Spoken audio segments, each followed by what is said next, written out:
Takže čauko lidičky, já jsem Vortex a já vás vítám u dnešní... Ty vole.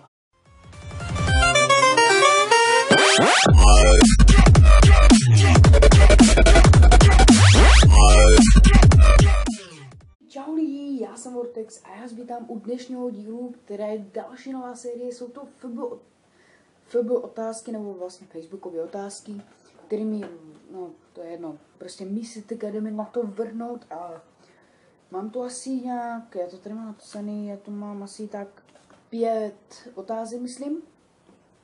A začneme hned a tou první. Hej, zase ta nabíječka. Já ji rozpláknu. Ještě jednou. Takže první máme od uživatelky Teresa Kučerová.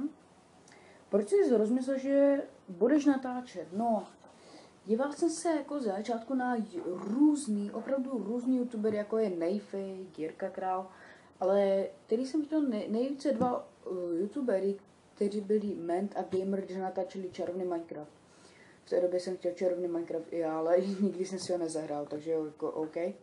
Pak jsem nabral inspiraci prostě, že já chci taky natáčet. Na poprvé si to fakt nepovedlo, to 2 odběratele, to sračka, prostě totální. Pak začalo to Vortex Games. Já jsem to řekl! Ne, já jsem řekl můj starý channel. Já jsem to chtěl nechat pustit, no tak to je jedno. Stejně si ho zbytek ani to nepustí, protože to je jedno. Který už dosáhl 100 odběratelů a já už jsem zapomněl channel účet a docela mi to teďka sere. No a teďka vlastně tady toto MR Vortex, nebo jak se to čte, hej, fakt říkám, že nejsem dobrý angličtina, to fakt ne. No vlastně mě k tomu přivádí YouTube, prostě takhle jsem si to zjistil. Můžeme na druhou otázku, která je od mé sestřenice Nikči, nebo no nějak tak. Máš rád zimu nebo teplo? Tuhle otázku přímo znám, kdybych teďka řekl teplo, tak to znamená, že jsem teplej, takže volím zimu. Jako nechci být teplej, tak proto volím zimu, jako neřeším. Tak, další máme konečně od kluka, ty babo, konečně. A je to od Jirky Kubíny a je to otázka, proč si říkáš Vortex?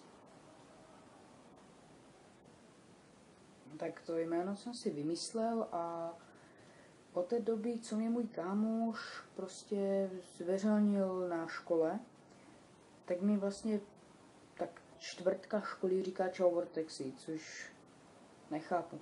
No, prostě dost. A tak jo, jdeme na 4. otázku. Míša Tobi, co chceš dělat v budoucnosti? No, určitě budu žít, pracovat, nevím. Určitě si nepředstavu žádný luxus, Lamborghini, miliony, to zase ne.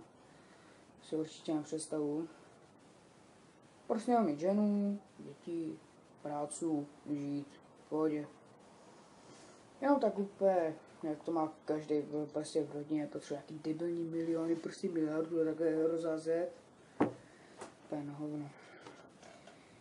Tak a máme tu poslední otázku, která je od uživatelky Aďuška. Kdo je tvůj nejlepší kámoš a kámoška?